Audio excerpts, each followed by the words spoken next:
So what I'm going to do, and this is kind of unusual for me, so I hope you bear with me for the next half an hour, is I'm going to try to step into the world of a CIO, having never been one, I must say, and basically go through an imaginary scenario of what I did in my imaginary firm as a CIO when I took this whole problem through.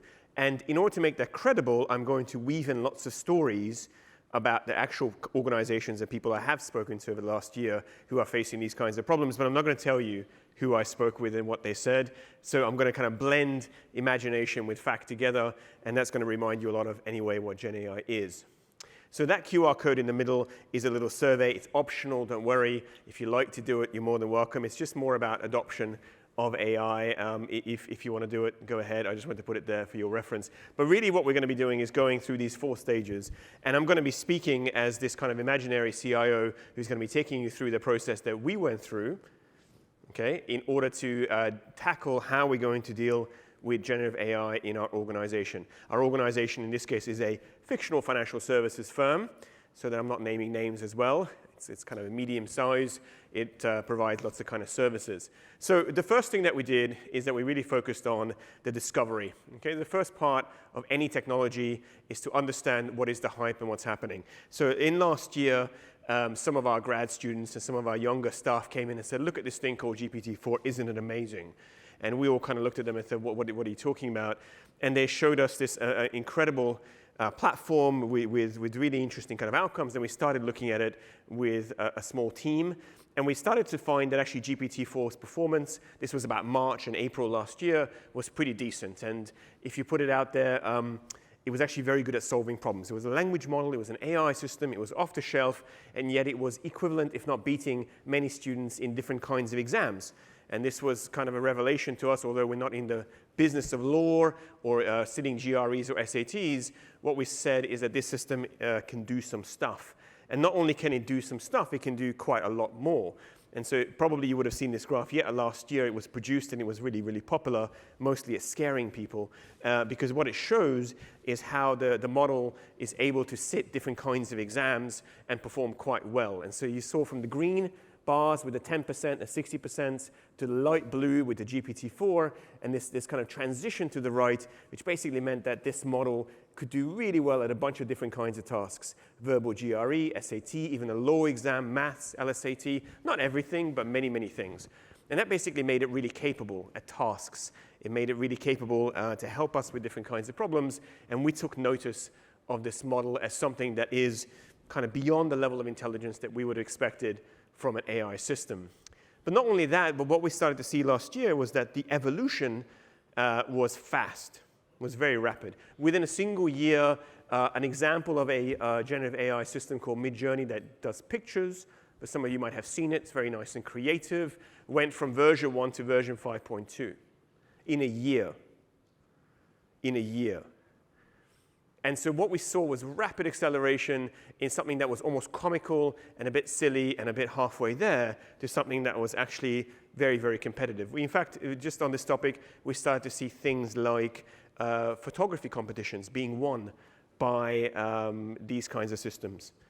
Okay, so there was a 2 photography competition that was won by Midjourney. It made a lot of news. A lot of people went, wow, that's incredible. A lot of outrage.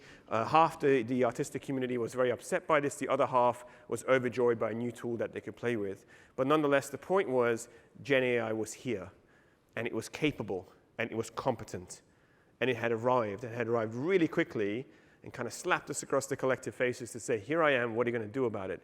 But not only was it the artists and the students that were going, what's going on here? It was also a bunch of people at the top of the food chain. We had Bill Gates very famously penning a note in March 2023, which was distributed across our organization, talking about the age of AI had begun, and in which case Bill Gates said that only he's been surprised twice in his life, in his working career, once in the beginning of the 1980s with the advent of the integrated circuit, and once with ChatGPT. So when a billionaire with that level of access of technology and scale and capability says that to you, you take notice and you read it and you think about it.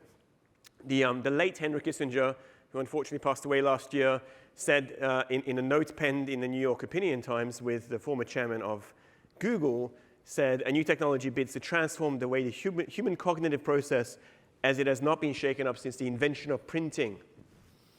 That's 500 odd years ago or more. These are serious conversations. These are serious statements to make about something that didn't exist a year ago. Suddenly jumps out of the woods, and I don't think that these are individuals that are easily kind of exacerbated by hype. But what he was talking about is the fact that these language models were not only competent at doing tasks and kind of replicating, but when used frequently by individuals, but when used by the graduates and the seniors, it would actually change the way that we use information, because it could actually do a lot of the thinking for us, the summation, summarization, the movement of information through language. And so these were kind of very notable top-down indicators. We also had a look at the amount of money going to this sector. I think we saw a little bit about forecasting of investment, but I think what was most notable to us is we look at the VC money and where that goes, because that's where the technology is going to be developing. That's where things are going to be moving. We saw an explosion of VC capital specifically for Gen AI investment. I'm not surprised, by the way. There's nothing before, because Gen AI wasn't a thing before, but it sure is a thing now. So we had $22 billion going in 2023. Most of it was in the language vendor space. That's the light green area there. A little bit on the application space as well, but largely foundational work, laying the groundwork to cement who's going to be providing the raw language models to this whole system. So capital starts to flow in, and new kinds of products and marketplaces start to form. That's Rabbit, in case you're wondering. Rabbit is a new type of mobile phone, which is purely AI.